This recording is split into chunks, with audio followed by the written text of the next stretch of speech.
Just really quickly about Juliet. So she's a assistant clinical professor and program director of the there's a lot of words. Really Industrial is. Organizational Psychology Masters in Professional Studies program. Wow. Say that half asleep. Her scholarly work focuses on themes such as diversity in organization, selection and assessment, professional development, and statistics methods.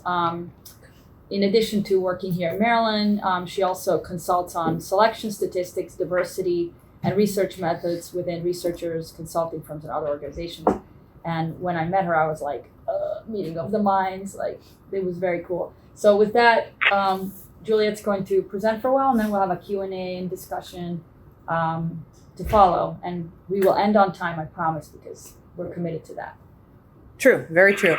So, and I'm sorry, before we get started, does anyone have an objection to me taking a few photos? Or if you do, please let me know, and I will not. Okay, awesome. So thank you for the introduction and for giving me the opportunity to speak with everybody. For those of you who do know me, then you probably know that I get really excited about just about everything. This is actually a topic that I am more excited about than almost anything else that I do. It's actually become an enormous passion of mine. It's something that when I started the program here, the IO Master's program, I was always intellectually interested in diversity, and that was something that I had a lot of training and theoretical background in. But as I went through the process of creating the program and then running the program, I learned an enormous amount from my students and alumni that has really transformed the way that I think about education and graduate education. So I am really excited about this today. I also want to say, just like full disclosure right up front, I don't have all the answers, right? Like what I want to talk about today are some of the things that I've learned, some of the tensions that I've run into. And please bear in mind that I've learned a lot of these things by messing up, and by making mistakes as I went through and, more recently than I'd like to admit. So a lot of this is just, this is difficult work in a space that's very, very important. I know we're going to have time to talk with specific questions at the end.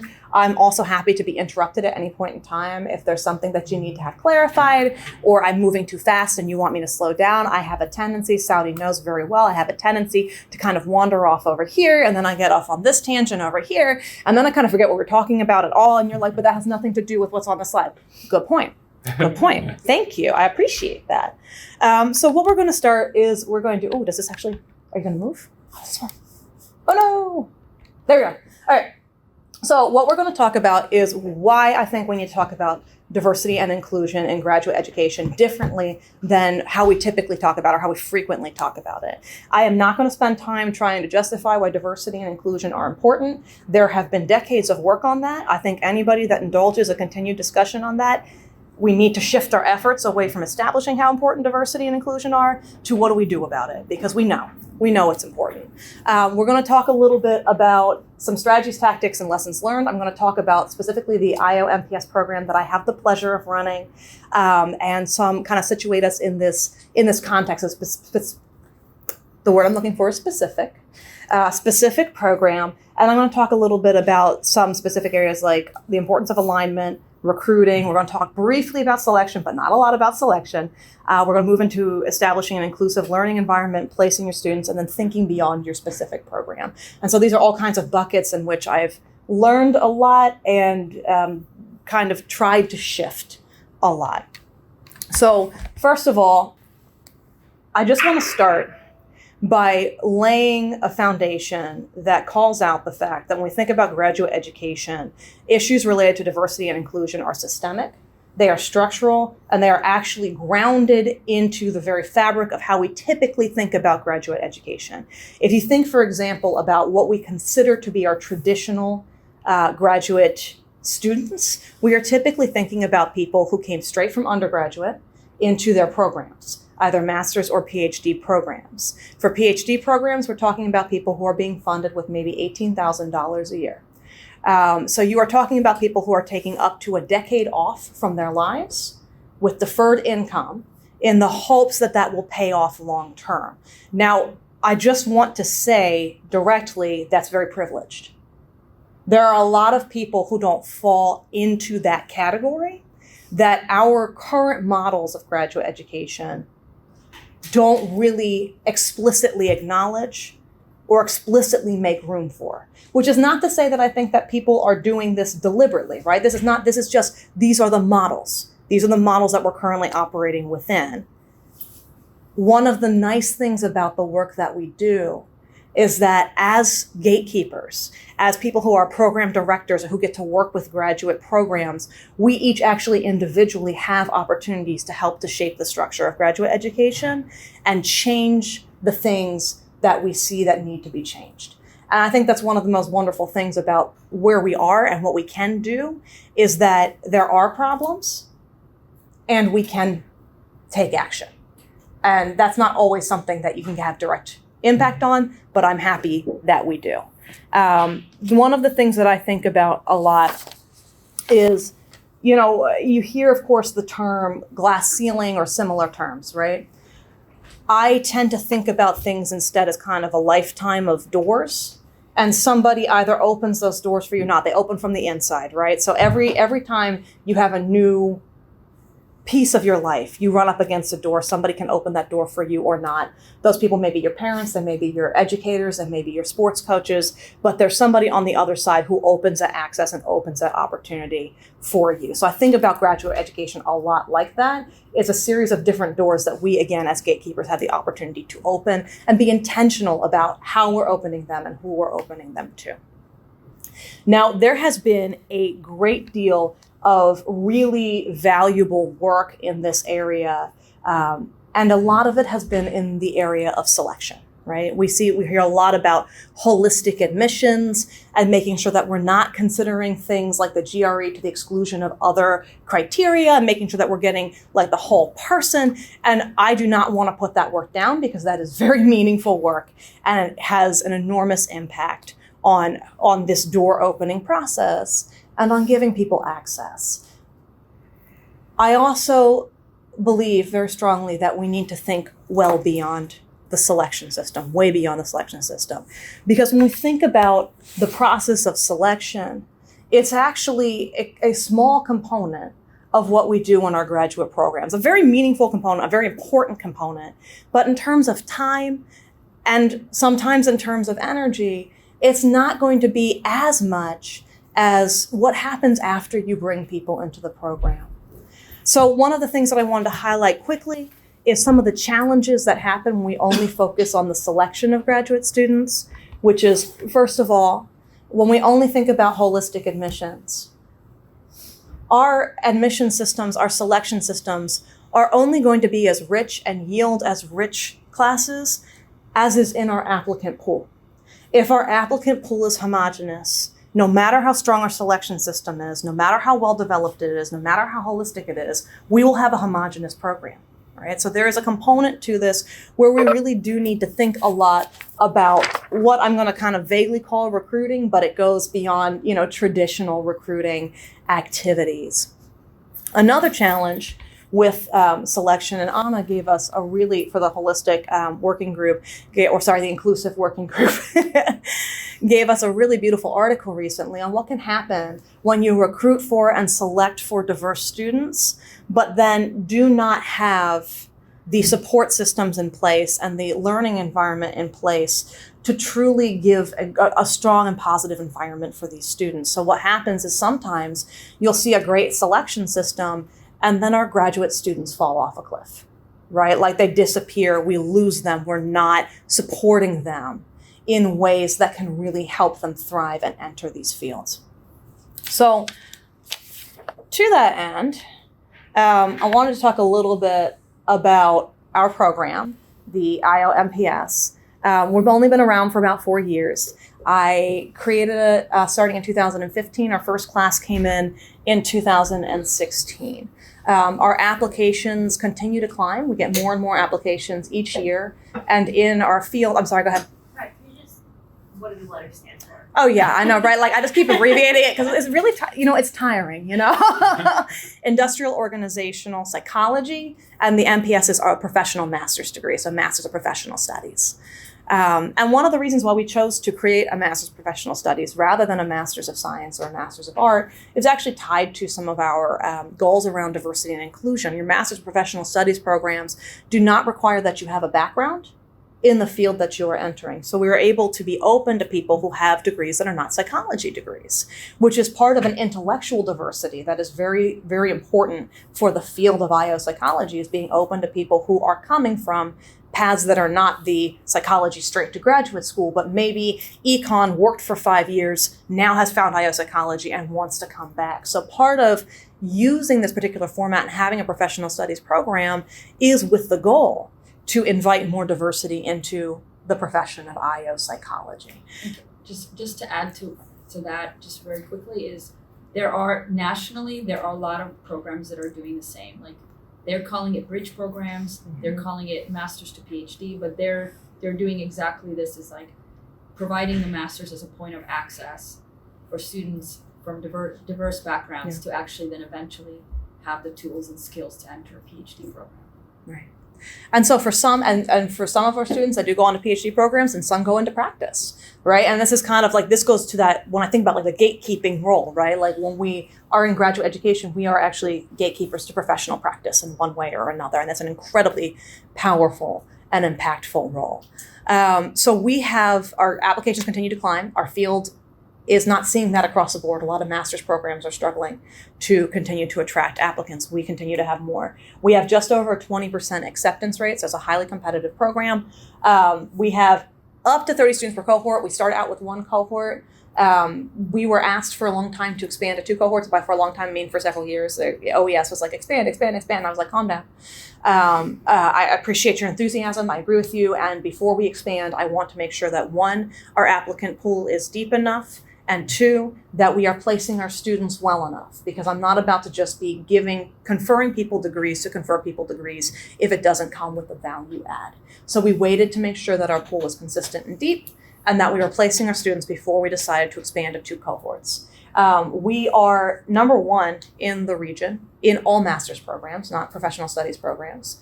We are number 5 and 6 nationally in terms of our students, in some measures of student satisfaction. And we were the number 3 online program, which I find endlessly amusing because we are not an online program. We are a hybrid program. And so I talked to those organizations that do that, and I was like, so we're not online. Is that going to be a problem? And they were like, no, that's not a problem. I'm like, okay. All right. Our graduation rate is 97%. We've only ever lost 2 students, ever. We have a 98% placement rate within 6 months of graduation. I will say I'm excited by that, but at the same time, please recognize that many of our students come in with jobs, right? So we're not going from 0% to 98%. We might be going from like 60% to 98%, right? We get about 64% got a new job or promotion during or immediately after the program. They're at about 80K coming out of the program on average, with an average of over 20K growth in salary within a year of leaving the program. Since the program does cost about $20,000, that means for at least half of our students, they are getting a return on their investment within about a year of graduating, which again, for me, like, that's a really important thing. Are we helping our students and alumni get placed and grow? One of the things that has been striking to me is that when we started this program in 2016, about 60% of my applicants were white or Caucasian. And I've noticed over the years, and again, like I said, a lot of these lessons are lessons that I might have stumbled into or might have learned or my students and alumni taught me, right? Our program has gone down to 40% white or Caucasian applicants. So when we look at our applicant pool, the applicant pool that is increasing is a diverse pool. Now, I'm not only referring to race here. It just happens to be one of the things that you can easily capture and see in your applications. We really do think about diversity more deeply than this. It's just something that visually you can see the diversity of the program has increased dramatically. Yes, Les? Do you have a sense of what the other shares are for each racial group? Right. So I would say this is a huge area for growth for our program. We have I would say still 40%, probably primarily white Caucasian, probably about 20 to 25%, if not more, Black and African American, and then smaller representations of East Asian, South Asian, Middle Eastern, Hispanic. So there are some racial and ethnic groups that we are not getting at the level that we would like to get applying. And so that is something right now that I joined the diversity recruitment group for graduate school on this campus. And there's a conference, SACNAS, that is for Hispanics and Native Americans. And so that's one that I'm hoping to start doing more outreach on, because one of the things that I try to do is I try to monitor every year, like, where are we doing well? Where can we grow more? Who are we missing out on? And that includes also background and interest. So we have people who like consulting or human resources or data analytics. If I have 1 year and everybody who I'm talking to wants to do talent development, I wonder why I'm not hearing from the people who want to do selection, why I'm not hearing from the people who want to do organizational change. So we also try to monitor like some of those other interests and backgrounds to make sure that we're not drifting too far into a specific direction. One of the things that I do and that I recommend doing is a comparison of the applicant pool to who gets admitted, because it provides a really important kind of checkpoint as to whether there are barriers.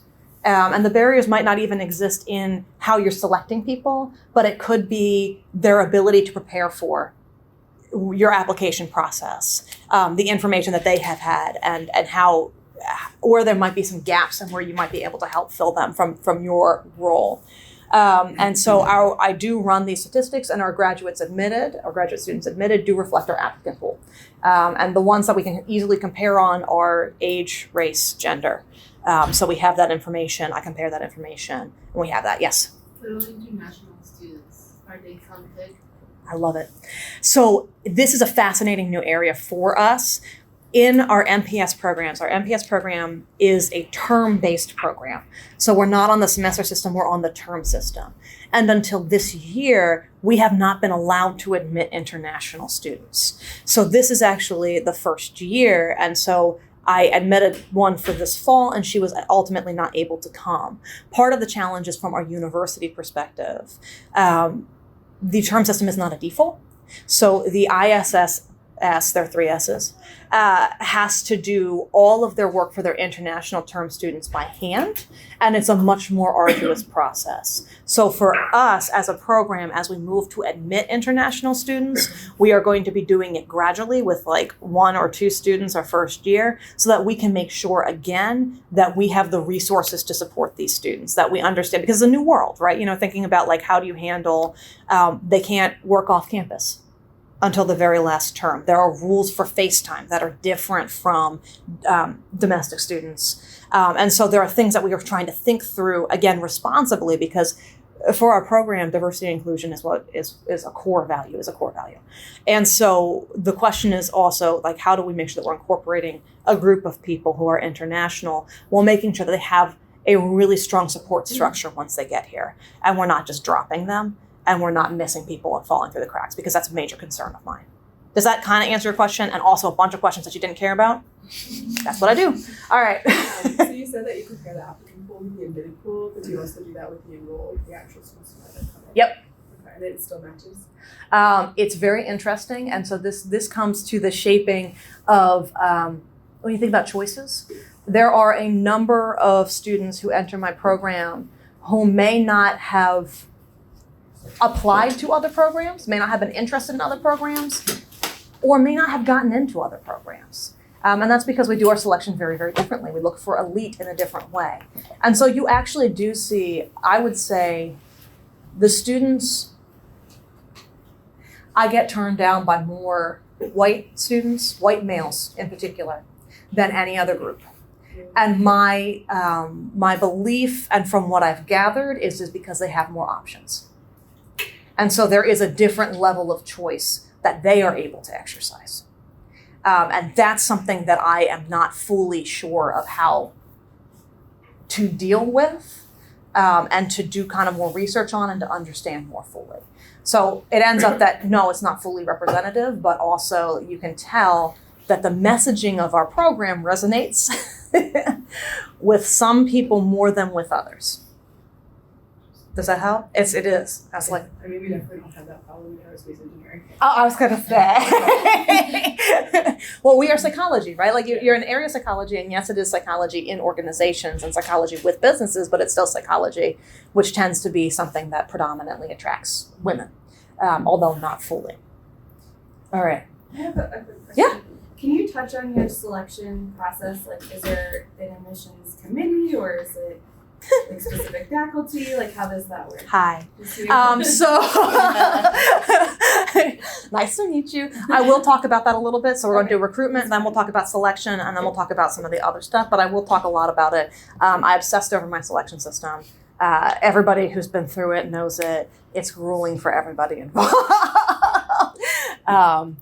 And so we do have, like, one of the things that's been remarkable about this program is we have about 50% of our alumni are engaged in the program. They volunteer as alumni interviewers. They are part of an alumni committee. They come in for our events. They help us set events up, and they do event planning because they all know that I'm useless at it. Bless them. So we have an unbelievably engaged community, and that's what makes this program, to me, so powerful and so rich, and why I love working with it. So some of the lessons that I have learned as we've gone through, I want to first start by talking about the importance of alignment and really having core values, stated values, and really thinking through how that comes through each part of your program, then going into kind of the life cycle. So when I think about the life cycle, I have recruiting, selection, inclusive learning, culture, and placement, and you'll see there's some kind of bleed between some of those things. And then thinking about broader efforts outside of your specific program, outside of our specific program, to diversify the field. So one of the things that I wanted to start with is the aligned values. So we're talking about, in our program, we have 5 identified values: community, learning, diversity, mentorship, and culture. And we have a lot of text, as you can see, tiny, tiny, tiny text on the website about these values. One of the things, and that's, y'all don't need to like write this down or read it because it's all up there, right? But one of the things that's really interesting about these values is that I didn't develop them. Our second cohort in the program, as part of their organizational change course, developed the vision, mission, and values of the program by talking to themselves, to the alumni, to incoming students, to faculty, to other stakeholders. They did a whole planning process to come up with the vision, mission, and values for our program. And so obviously it's not like there wasn't anything going into that. When I talk to any prospective applicants or anybody about our program, I talk about our 3 pillars, which are becoming savvy translators between science and practice to bridge those worlds. I talk about developing applied and practical skills, and I talk about the importance of community. And so that is one of our key pillars. And when we talk about the importance of community, we do talk about diversity and inclusion, because one of my philosophies is, and it's funny because some people just survived me in statistics where I talk a lot, but one of my feelings is, one of my soapboxes is that if you have 30 people in a room and only one person is talking, something is wrong. And if you have 30 people in a room and they are all clones of each other, they're not going to learn as much. You know, we have a cohort program, so all of our students go through together. They take the same classes at the same time and in the same order, which means they are immersed with this same group of students who are very different from themselves throughout the course of the program, and that becomes part of the expected learning structure. Group projects, opportunities to kind of work with and connect with people who are very different from yourself is a core part of our program. So when we had these vision, mission, and values, which were developed by the second cohort, they were developed in part coming out of some of the things that we thought we were doing.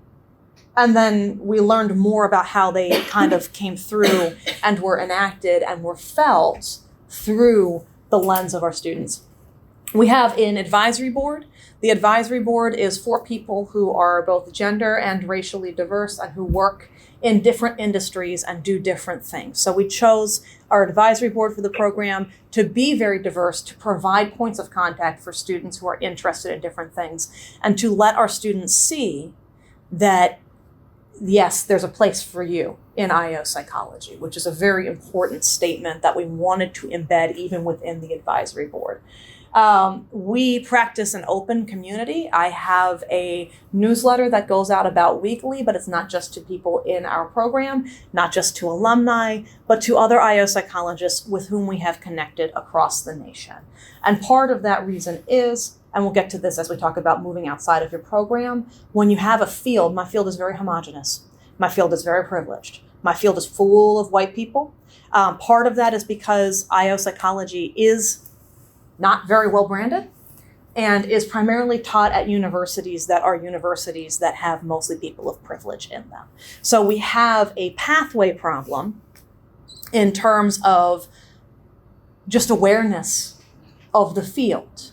So this open community, part of it is helping open our arms to IOs from different paths, and people who might want to be IOs, to help give them access and community as well. And then we do think about like, what is diversity? And so you will hear me talk a lot about racial diversity. I want to be clear that it's not the only type of diversity that we do consider. It's one that, as I said, we've seen some gains in and some areas where we're not progressing in the way that I would really like us to. It is not the only type of diversity. We have a ton of different lived experiences that come through in the cohort. When I talk to people about the program, I talk about diversity of experiences, diversity of backgrounds, diversity of interests. We have people who work in nonprofits, government, private sector, academic. We have people who just came out of undergraduate and people who've been working for 5, 10, 15, 20 years. Some people want to pivot into IO psychology. Some people have been in IO related fields and are looking to grow. And some people have a job in some other field and they just want to develop skills that will help them be stronger leaders. So we really do have a deeper diversity, and we try to make sure that that's something that we emphasize and think about and learn from. Some of our people really love statistics, some of them really hate statistics. So even diversity of skills and preferences becomes really important as you go through these group projects that my students have the pleasure of suffering through. But one of the things that I hope you can see is that when we approach creating this program, we really thought about, did I talk about the curriculum yet? Do I do that here? No, I'll do that later. We really thought about, so we had diversity as a core of our program. It was something that we wanted to have as core of our program. And we have thought through, and inclusion, and we have thought through at every step, how does that manifest? How does it manifest in the curriculum? How does it manifest in how we're teaching? How does it manifest in how we make strategic decisions about the program? So even strategic planning retreats, everybody is welcome, including current students and prospective students. And so some of that, again, is trying to think about how these values get enacted, right? Because it's not just what you say you value, it's what people see. It's what people see that you value. And if you cannot demonstrate that you value some of these things, you can have the words diversity and inclusion, but if people go to your website and they don't see it in different ways, in the language, in the visuals, they will not believe it. And so that's a huge piece, is kind of like thinking through the alignment with diversity and inclusion. So, I have like lots of really random song quotes. I just really like a diversity of music. Also, I sang this, The Circle of Life, to my sister when she was about to have my nephew, and she did not appreciate it. So just pro tip, don't do that to a woman in labor. We're going to talk about a little bit about recruiting to begin with. This is an area that I've actually spent a weird amount of time thinking about. Selection, I guess it's just a weird amount of time on everything. Inclusive learning culture, and then placing students. And those last two kind of bleed together a lot for me when we think about the inclusive learning culture and placing students, because there's a lot of, that's all what happens once you get people in the door. So you kind of flow between those two a lot. All right. Recruiting. Okay. So I think about recruiting, I think about it more for recruiting for the field than I think about recruiting for my program. When I talk to prospective applicants, I've had people say, sell me on your program. I say, I will not do that thing. I will tell you about my program, okay? And if that sounds like something that you like, that's wonderful. And if it doesn't, let me help you find a local program or another program that might work better for what you're interested in.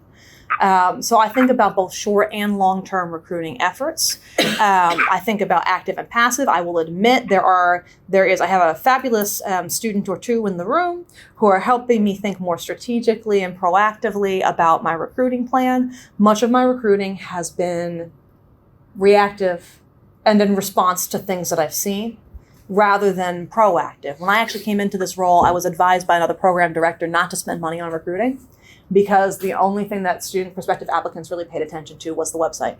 And that all I needed to do, this program director said, was pay attention to the website and craft the website. So I will say I do spend an odd amount of time on the website. I update it probably weekly with different things. I get feedback from prospective applicants and from current students. I think about different ways to present information. I think about ways to enhance the website, make it more attractive, make it more informational and interesting.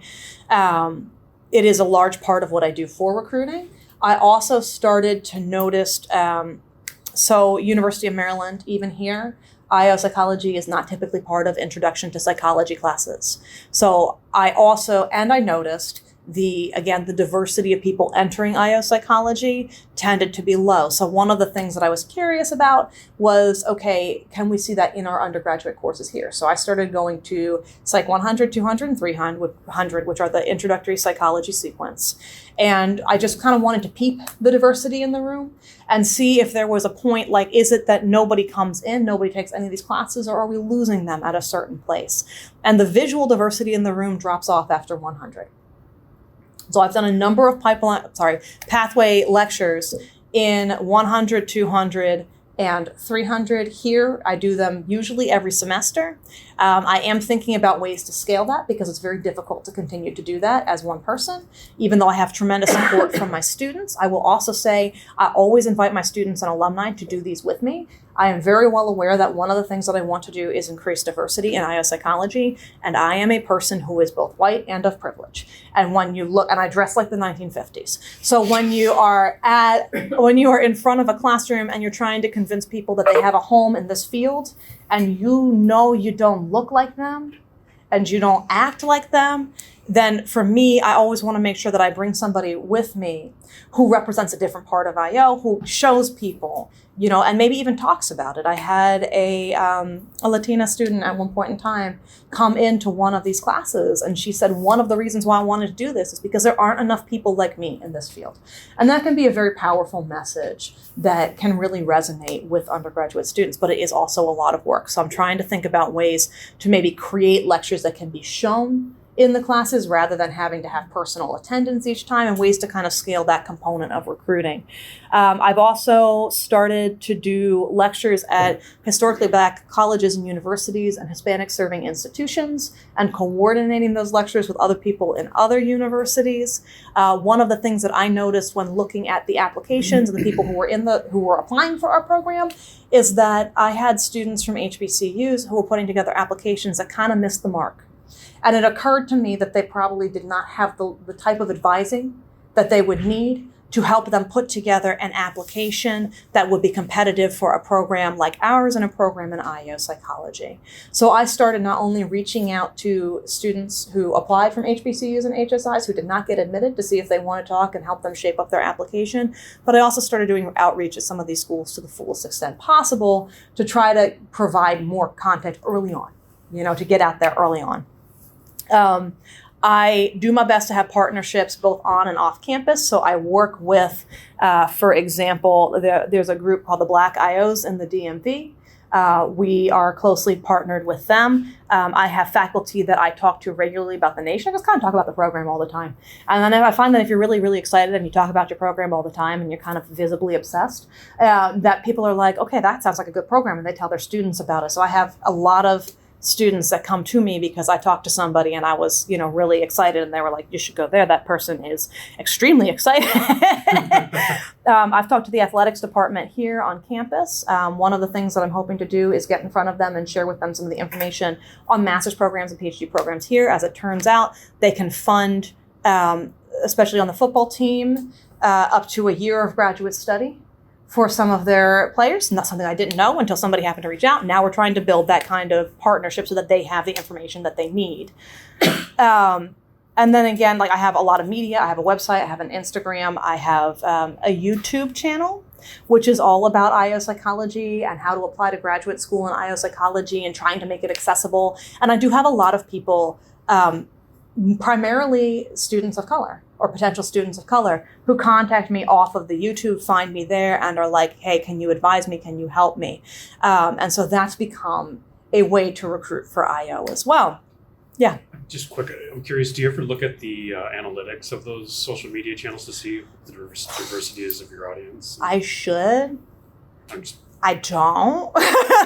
And this is part of my challenge is also just like, as you can see, as we're going through, like I try to do a lot of things, which also means that I spend more time than I'd like on my heels. And not being as proactive as I would like to be, because a lot of times I'm responding to things that I've seen and I'm trying to get this infrastructure up rapidly. As you can see, we scaled our program very quickly, and it's been very successful very quickly. And part of trying to do everything that we're doing, I haven't done things that I should, like that. That would be wise. Thank you. I will do that now. Fine. But again, the visual demonstration I have found has been very powerful. I've had a lot of prospective applicants talk to me, and when I talk to them about the program, they say, I could see that I would belong. I can see that I would have a home there, because visually they look at pictures of my students and alumni. They look at our different events, like us all having dinner together or hanging out at conferences or whatever it is, and they say, okay, you guys seem like you're actually kind of close. And that becomes powerful as well. All right. So here is the first piece that I obsessed over when I created the program. And one of my mentors is Dr. Jim Moots. And Jim Moots, who passed away in 2015, was a full-time expert witness. And he was incredible. He did that because he felt it was the best way for him to impact policy. And he was in the area of adverse impact and selection, which is essentially the legal way of saying discrimination in selection. And I was at a conference the last year that he might have died in 2016, let me think, because it might have been 2015, yes, that he was at the conference and he was on a panel. And I don't remember if it was a general adverse impact panel or a panel on the educational system. But I remember I was creating this program, I was starting to build the program, building the selection system for it. And he said, as IO psychologists, this is what we do workplace stuff, right? We know how to select people into organizations with low adverse impact and high validity, but we never do that in educational situations. And it was something that for some reason I had never thought about, but when I thought about it, I was like, you know what? It's like, he knows what he's talking about. And I said, why not? Why can't I? I know how to do this, so I'm gonna do this. And so what I did, in industrial organizational psychology, we know that things like cognitive ability tests tend to have what we call a high adverse impact. So I knew no GRE. I'm not going to look at the GRE. I'm not even going to, if somebody sends me their GRE, I'm not even going to look at it. It's irrelevant. I knew to put a slightly lower weight on the GPA, particularly because we have people who are coming from other careers and maybe have been out of their undergraduate for like 10, 15 years, in which case your undergraduate GPA may not be a reflection of what you're capable of, right? So leaving room for that level of difference. I also knew to create a scoring guide for a statement of purpose. Every single statement of purpose is scored on four things, and each of those 4 things has specific behavioral indicators that I look for. It's not loosely defined, it is tightly defined. The scale is from 0 to 4 for each of those 4 things. And there is a definition for what a 0 is, a definition for what a 1 is, a definition for what a 2 is. So you have clarity of it's interest in IO psychology. It is understanding of what you can do with this degree, not just an IO degree, but this degree, this specific degree. Ability, which is a tricky one, but is very concretely defined. Things like conscientiousness, things like resilience, things like investment community. And it's not like you have to have each one of them. It's a variety of different things that might make them capable of excelling in graduate education and in this specific program. So it's all tied to this specific program, which is different from other programs. And then we have, of course, grammar and spelling, because we don't want that to be everything, but we do want to make sure, and that's a couple of mistakes. It's not going to ding somebody. It's like if it's severe. And then we have the resume and the letters of recommendation. Now, those of us who are really embedded in the literature know that letters of recommendation aren't entirely trustworthy. So I consider them when we have applicants on the borderline for moving forward into an interview. And in terms of the resume and CV, I consider that as something that helps me contextualize my other pieces of information that are scored. And again, I use them to make sure that I'm going back and relooking at applicants. I rarely look at an applicant once. Many of my unless they're a clear move them forward to an interview, many of my applicants, especially on the borderline, I look at multiple different times, because I'm also aware that I come with biases. and that I might have woken up one day and I didn't have enough sleep and the coffee wasn't cutting it and I'm mad and now this applicant clearly sucks because where's my coffee, right? So I have to make sure that I'm not doing that to a person and to their future just because I woke up in a mood. So I will go back and I will revisit applicants who are on the borderline of moving forward into an interview. Sorry, Juliet. One, just to add to your information about letters of rec. So I I don't know how many of you know the IGEN. It's Inclusive Graduate Education Network. It's like a STEM-based thing, and there's a lot of research being done on this very thing about selection. And there's a large project out of USC on letters of rec and coding them. And basically, maybe in the spring we can do some sort of an exercise or training on this. But basically, it's access. It's all about access. And who you ask for a letter of rec, if you come from, I don't know, Chico State University or versus Harvard, you're just going to have different access points and you're going to have a different letter of rec and different buzzwords and women versus men. If you code any of the letters, it's very apparent how, like, if it's being written about a woman versus a man. And so there's this huge project coming out of USC on exactly this. Yeah. And it's fascinating. Like, it's all about access. So I applaud the fact that, you really look at everything with, like, a grain of salt. Like nothing is the Bible. Everything is a piece of the whole puzzle, so to speak. Absolutely, and that's part of the challenge. I mean, I've had a lot of program directors in the field of IO tell me that they envy my results but are not willing to put in the time. And that is something that, so I'll address that also at the end of the talk. But from here, we actually move on to an alumni interview. So probably about 160 applications, about 60 people will move forward to an alumni interview. And the alumni interview serves several purposes. The alumni, by the way, I validated the interview to begin with. I connected it to grades and other outcome to make sure, and I tested it out just with myself for several years before I had the alumni use an interview that I had already tested and verified. And now they use those questions. They again have scoring. Each level is, like this is a 1, this is a 2, this is a 3, this is a 4. It's very clear, it's very behavioral. And the alumni do this as a way of collecting information for me, for the purposes of moving forward in the selection process. If somebody truly bombs this interview, they would not move forward, but many of these people do move forward. The alumni interview is actually also a point of connection.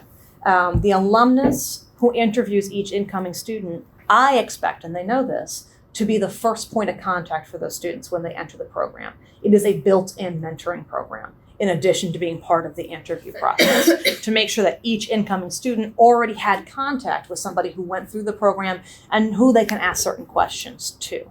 Now, obviously, this is something, it's not formal, right? But it is implicit and it's explicit to the alumni, and I try to encourage them to continue making contact with the students that they interviewed and got through.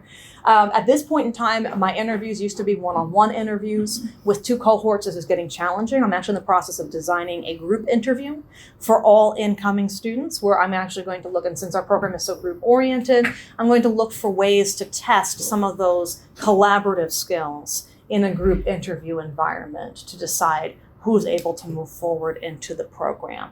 And then, of course, it's always like I calculate the adverse impact, I track the outcomes, and I look for ways to improve the system based on who I see as successful. And part of this is really thinking about success and what is elite differently. I really do not care that much about what predicts grades in graduate school, because grades in graduate school, to me, are not relevant. They don't have anything to do with your professional ability. They don't have anything to do with how you're going to show up at work. Some of the people that I know who get the best grades do the worst in a work environment because they need structure and they need this feedback, and they don't go out on a limb and they don't put their effort into anything but getting this achievement. It's an achievement-oriented mindset sometimes, and that can be a little bit problematic. So what I also think about is predicting who is engaged in the program, who is mentoring, who is volunteering. Who's getting promotions, who's getting, so I'm looking at other things that are more work-related and community-related as my outcomes when I think about what my selection system should predict. I also think about, how do we redefine elite? When we think about elite, and again, if we think about it from this achievement-oriented mindset, a lot of the problem is a lot of how we think about elite is tied up to privilege and access and has to do with all, in that lifetime of doors that are either opened or left closed for you. Many times when we think about what makes somebody elite, we are just looking at people who have had a lot of doors opened for them. And there are many people who have tremendous capacity, who just have not had the same level of access. So one of the things that I really work to do in the system, which you can see is heavily, it's not as knowledge-based, because knowledge has a lot to do with access, and it is more skill, ability, and other characteristic based, in the sense that we're looking for, things like resilience. Resilience doesn't have to do with access. Right?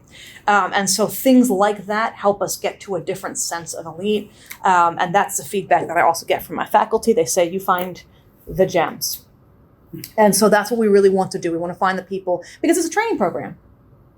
It's graduate school. I don't want somebody to come in already knowing everything. Like that's part of my job, is to help them grow and develop. So making sure that day one, what do you need to be successful in graduate school, might not be what you already know. Right? And so that's part of what we also try to do in this system. Now here's the big one. And this one is going to be, for me, it's the hardest. For me, it's the biggest area of struggle, because when it comes to graduate education, you only know what you know. And so I grew up and was educated through very traditional models of graduate education. And so that's what I know. And a lot of really getting conscious and intentional about creating an inclusive learning culture is very difficult. And there are a lot of times that I have messed this up pretty severely. One thing that I would say that is just a huge one, who is teaching?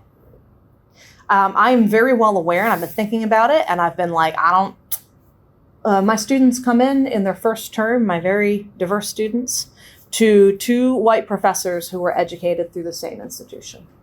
And while I am different from my fabulous professor in a lot of ways, there's some clear homogeneity right there, right? So how are you bringing your diverse students into a climate that is also diverse in who they're being taught by? I have a lot of people who reach out and say, can't wait to connect with Dr. Cooper, one of our faculty of color, who is also one of our adjunct faculty. And that's one of the areas where we see a lot in graduate education, and that's a tough one, is we do very well with our adjunct faculty, having adjunct faculty who are diverse in different ways. We have, adjunct faculty of color, we have adjunct faculty with master's degrees, we have adjunct faculty with different types of applied experience.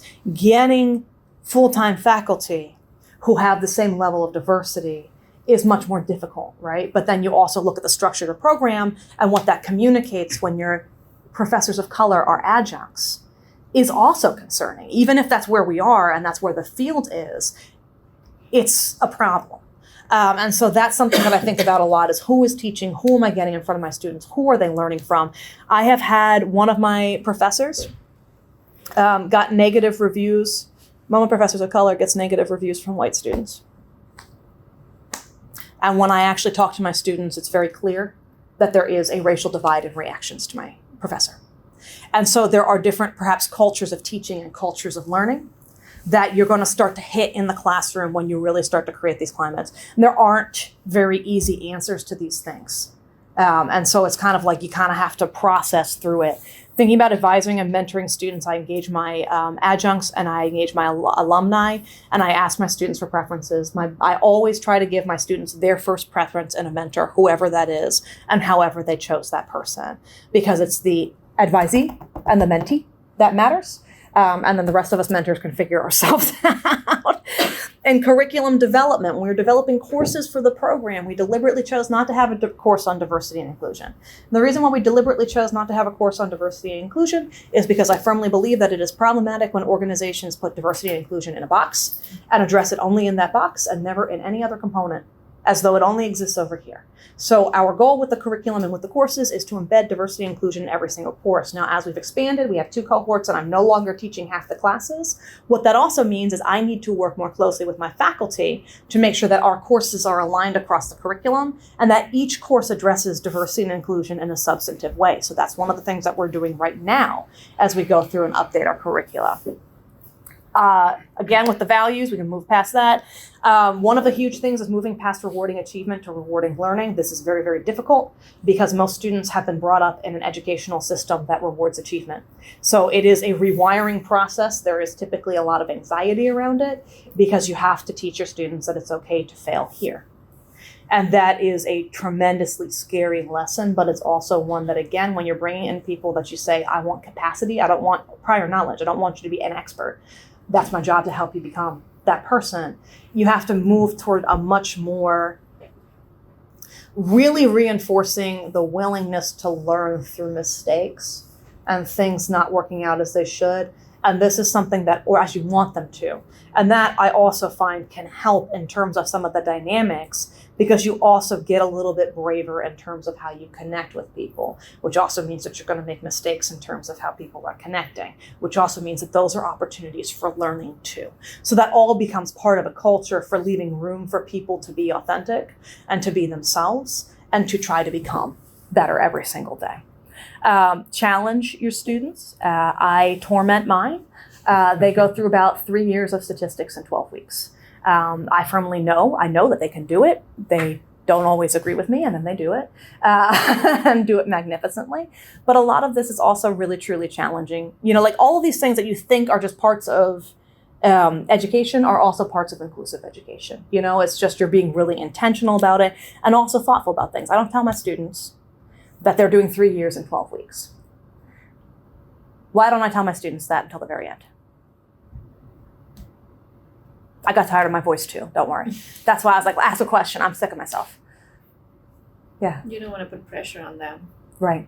A lot of my students are women and students of color. And when you think about issues related to stereotype threat, specifically when you're teaching statistics and other things like that, you have people who have been told in a number of different ways that they can't do this. And it might be that they never saw a statistician who looked like them. They've never been taught by one. They have been taught by white men. And it might have been the messages that they received in class. It might have been the feedback they got on homework. It might, but they have learned by the time that they get to me that they cannot do statistics. I am not about to trigger that by telling them what I'm about to do to them. I'm gonna make it feel real friendly. And then we get on the other end and I go, so this is what you went through. So you can.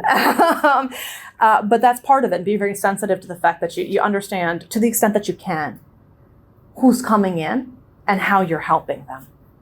Who is speaking in class? What are the voices that you are hearing in the classroom?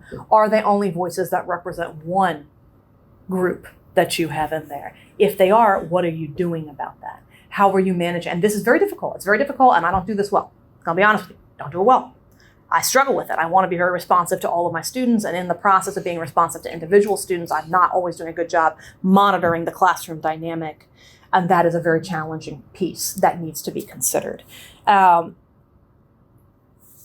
your students and alumni to own the program. I got, like I said, students doing recruiting plans, things like that. You have to adapt your teaching. I know I'm bouncing around, and I'll come back to the other ones. This is the first semester, the first term, where I got some very difficult to receive feedback from my students on the quality of my teaching and how well it landed. And I've taught statistics for 13 years. It's my passion. I'm typically very good at it. But what I've also learned is that as my program has gotten more diverse, the communication, the language is different, right? Like as you're inviting people in who may not typically have gone to IO psychology to begin with, you are getting different types of communication and different types of learning styles. And the style that I developed through this very traditional model is not flexible to accommodate the diversity that we have been able to get into the classroom. So you also need to be willing to listen and to think about how do you change your teaching style, how you're teaching and what you're teaching, to move with the diversity that you are welcoming. And that's very, very difficult because you don't know what you don't know. And that is where we get to being, learning outside of the classroom from your students. Learning outside of the classroom from your students. What are your students willing to tell you about the classroom? What are they willing to tell you about yourself? What are they willing to tell you about what's going on in the classroom and those dynamics? That's where you're going to get so much of your learning. Because there's going to be things going on that as a professor, as a program director, you don't know. But when your students tell you, you can now address issues that relate to interpersonal dynamics, right? Because when we talk about diversity and inclusion, it's not smooth. It's not smooth. It's going to be messy. It's going to be messy for you. It's going to be messy for your students. It's going to be very hard. So where are your lines of communication? Are they open? And do people trust you enough to give you the real honest answer? One of the things that I want to really emphasize is the importance of closing the distance between yourself and the students to the extent that you can, because if they are not willing to tell you these things, you will never be able to create an environment that is welcoming to people who are diverse. One of the things that I want to talk about, both in terms of an inclusive learning environment and placing your students, is the fact that you are going to be uncomfortable if you're like me. Okay. And by that, I mean, like, I'm a very privileged person, right? So I'm a very privileged person. I've lived a very privileged life. I understand my reality, and there's a lot that I miss from my reality that I don't see and that I don't know, which means that a couple of things. First of all, you are going, if you're like me, to make mistakes. You are going to say things that you don't realize are traumatic or damaging or hurtful. With the best of intentions, you are going to do something that hurts somebody that you want to include. I just learned the Native community, right? Pathways preferred to pipelines. Pipelines is a problematic word. There are lots of words like that for different communities that if you don't grow up within that community, you don't understand how the language that you use and the way that you communicate is actually deeply challenging for somebody else. I have been checked on my use of ableist language. I have been checked, so there are lots of things in my speech that are problematic that I need to learn about. So there's this discomfort in it. You have to make mistakes. How you come back from that matters. What you do about that matters. Your willingness to enter that space matters. One of the things that I had a student who, now an alumnus, and he lived the resume research. If y'all are familiar with that, it has to do with your name, right? And the fact that women and ethnic minorities tend to get fewer interviews. So Laquan Terry Smith applied for a job, and Terry Smith applied for the same job. Same resume. The only difference was whether he used his first or his middle name. Same job.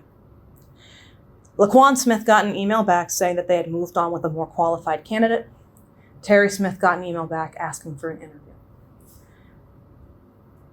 Your students who are not like you, these are their lives. That's what they live. They know it. They know it already. As their educator, as their person, you can either pretend not to see it. You can either pretend that that's not a relevant part of their experience, or you can come into a space with them and make yourself uncomfortable because they're there whether you come to meet them or not. That's where they are. And it is a privilege to be able to choose whether you're going to be uncomfortable or comfortable. And that's some of the most painful and difficult work of this is to do this effectively. And again, I'm speaking from my perspective. Not everybody in this room is going to have this perspective or these experiences. But I have found with my level of privilege, to do this effectively, I have to constantly make myself uncomfortable. And I have made a lot of mistakes. And there are some that sucks, right? Because when I make mistakes, I'm hurting people that I care about. I also can't just choose comfort, because if I choose comfort, then I'm never meeting my students where they are, and I'm never giving them what they need, and they need to be seen, right? Lake, that's his experience, that's his life. I have an alumnus who sat in a room with somebody, and she's a Black female, and she was told by the hiring director that the only reason why he wasn't hiring her right now is because he didn't believe that she'd done everything on her resume. Like, these are the experiences that some of us never have, right? But part of the work of creating a really inclusive graduate program is trying to enter that space with your students and trying to help them navigate from where they are, which is different from where you are. Part of it is also building this connective tissue We know also from research, which I can't help but cite because secretly I am still an academic, that you typically need, when you're in an organization, any organization, somebody who has access to resources and somebody who can help you navigate the space like you might navigate a space. So what this translates to is that when you're welcoming in people who are diverse in different ways, you need somebody who has access to resources, which might be someone who looks very different from them or has very different experiences from them, which means in that case, they also need at least one other person who might be able to help them with their lived experience, right? Like with a similar lived experience. So part of that is for us connecting people to alumni who have similar goals or interests or experiences, something that can help make that connection. You know, we've had, for example, we've had students who might have babies during the program. And so when we have a student who comes to me and says, I'm pregnant, I say, that's wonderful. Let me connect you to these people who have also had babies during the program. They can help you with that. So it's all kinds of, we talk about like diversity, again, it's all kinds of different things. How are you helping your students get that connective tissue that helps them navigate their spaces? Okay, finally, I promise you, we're moving along. I know I talk a lot. Everybody who knows me knows me. I really do think a lot more beyond my program because I know that my program is going to be fine. I'm not worried about the number of applications. I'm not worried about the depth of quality. We're in the DMV area. It's a good program. It's a great program with a great community. IO psychology is always going to be bigger than my program. I can at most enter 60 students a year, at most. IO psychology is huge. IO psychology should be in every organization. It's one of the fastest growing professions. And I can't just be thinking about my program. I have to be thinking about my field and how my field works. So first of all, I have community with other graduate directors. Specifically, I created a group called the Diversifying Graduate Programs for IO Psychology Group, along with several wonderful colleagues who have similar passions. And we have that group open to students, to other faculty members, to program directors, anything in our field to talk about some of these issues around recruiting, selecting, retaining, like to really get into these deep spaces. I am as part of the Society for Industrial Organizational Psychology Committee for Ethnic and Minority Affairs, as part of where I'm doing the HBCU pathway work through. I also promote other graduate programs. I don't mind. I learn about other graduate programs. I share them. I, bring them out. Actually, when I am not able to accept students, part of my email to the students who are not accepted is giving them information on other local graduate programs that may still have admissions dates open and giving them the opportunity to apply to those programs to make sure that they have the connect there and still have an opportunity to get into the field. But it also goes beyond. So also, when I collaborate and when I do conference presentations, we tend to go with people who we already know, and who we already know are typically people who have the power within the field, and people that have the power within the field are typically people who are homogenous and privileged and et cetera, and they're always in academia and blah, blah, blah. So when I do conference presentations, if I'm putting one together, I always make sure that I include at least one practitioner, and not just academics, at least one ethnic minority, and at least one person who has a terminal master's degree rather than a PhD. And I will not submit a conference presentation unless I meet those criteria. It's a personal rule. And it's been very instrumental in helping me expand my network beyond the people that I already know, which has been very helpful in a lot of different ways and also helps elevate diversity. But I also think that it's critical to go beyond just your field and beyond. So I also mentor graduate students at other universities who find me at SciOp. I find these, which is like the annual conference, make these random connections. I mentor them. I bring them into our community. I also really think that it is critical to support diverse faculty. I was actually just talking to one of my colleagues who's at a different university on the phone yesterday, and she was telling me about how difficult it can be sometimes as a person of color to try to convince undergraduate students that they want to get a PhD. Even though her experiences have not been negative, it can be lonely. And it's a lot of work. And when you have people who are a minority within a department, they're going to get tagged in to do almost all the committee work, right? So it's not just their work. And if you have a professor who is, for example, an ethnic minority and they're one of the few on staff, you also know that they're going to get more of the undergraduate students who feel more comfortable there. So the load increases dramatically for faculty who are also diverse. So part of this to me is making sure that you are supporting your fellow faculty members and that you are giving them the energy and resources that they need to continue to do their work, because it is hard work. All right. This is heavy lifting. Like, as you can tell, like I said, I've had people tell me that they don't want to do this. I get it. It's exhausting. It is truly draining work in a lot of ways. There's some scaling challenges. But I mean, we're talking about centuries of isms. Centuries of isms that are embedded into the structure of essentially every organization, every institution here. That's not going to be easy work. There's nothing about that that's going to take minimum effort. You know, this is maximum effort, maximum reward kind of work. These are slow moving changes, but it's also legacy work. Like, I dare you to find something more meaningful. I am so fortunate. You know, I have alumni who will text me several times a week, you know, different alumni that just say, I was thinking about you. I hope you're having a great day. I hope you're doing well. My students and alumni check in on me all the time. Your work may be tiring and maybe frustrating when you're in this space, and maybe burnout kind of work, because it can be burnout kind of work, but it doesn't go unnoticed. Even if it feels like you're not making a dent, it is noticed, and you have a huge impact, and you can have a huge impact very quickly, actually, on people who matter greatly, your students and your alumni.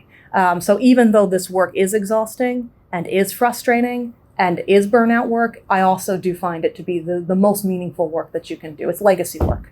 You know, it's what do you leave behind? You know, when I'm gone, at least I can say, this is something that I spent my life on. And it's a good thing to have spent my life on. I want to do one last thing before I shut up. Didn't take me long to do this, by the way. This was about 30 minutes. This is what I'm talking about when I'm talking about access.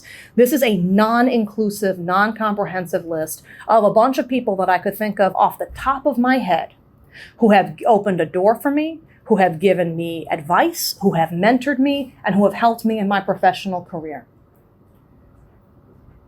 This is honestly, it's only people whose names I can remember. Like, there are things like that I was like, that professor in my freshman class whose name I don't, like, there are well over 100 people. Took less than 30 minutes to think of this list. I had a student sit down across from me, an adult, probably, I think maybe in his 40s, black male, tell me that he'd never had a single mentor in his life. One of my mentors, over 60, also black male, never had a professional mentor in his life.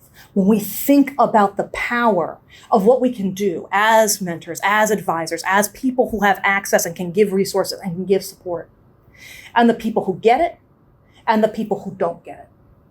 Where we are in positions where we can be intentional about where we're opening doors, to whom we're opening doors, and how we're opening doors. So if there's nothing else that comes out of this, what I really want you to go away from this thinking about is who you give access to and how, and where are your opportunities for it.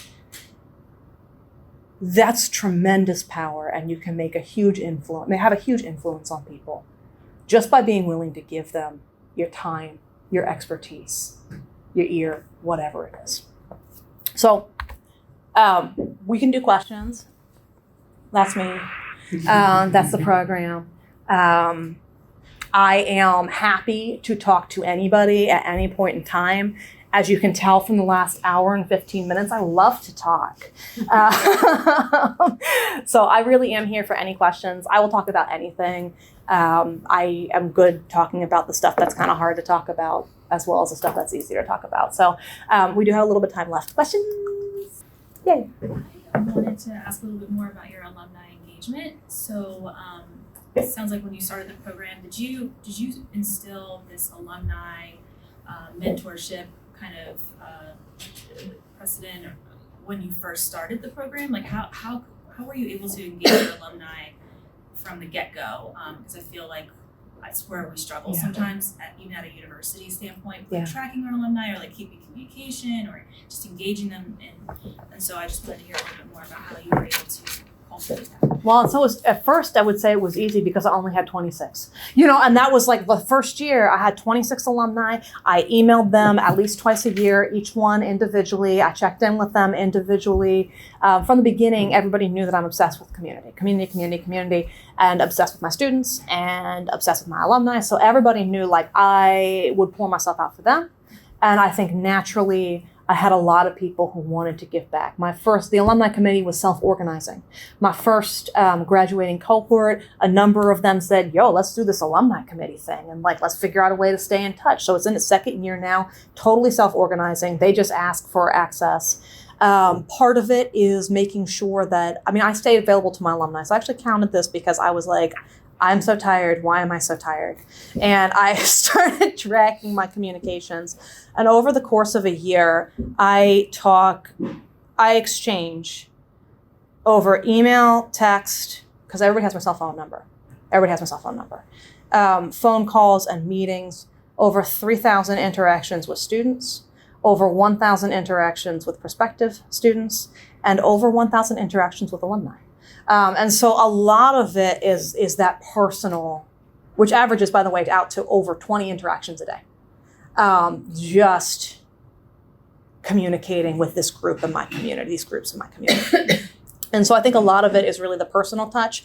And this is part of the challenge because now that we have grown, the scaling component is getting very difficult because it turns out I don't scale.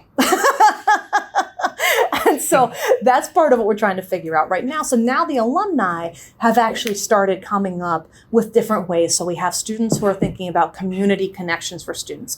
We have, in addition to the alumni committee, several to-be alumni who are creating a resource that will catalog all the people in our community so that anybody can reach out to anybody at any point in time. If they say, I want to know this, you're an expert, I know who to talk to. So kind of making that connective tissue more accessible. And I think the reason why we've been so successful is also because I am very willing not to know everything. And I am very willing to say, this is not my area of expertise, or I don't really know how to go about this, but if you have an idea, do it. Or just do it. You don't need to check in with me. You don't need to get I'm not going to try and micromanage you. I'm too tired. Do whatever you want to do for this community. If you have an idea, I nurture it. So we've had a lot of stuff come from alumni and students because anytime somebody is willing to share their passion with me and with the program, I want their passion. And so we have a lot of this kind of self-organization. And then I just am always available. I do a weekly newsletter to all of my alumni. Anytime an alumnus asks me a question that the community could solve, I share it with the community so the community helps the community. It's a lot of work. Personal touch really matters, and that's part of the challenge.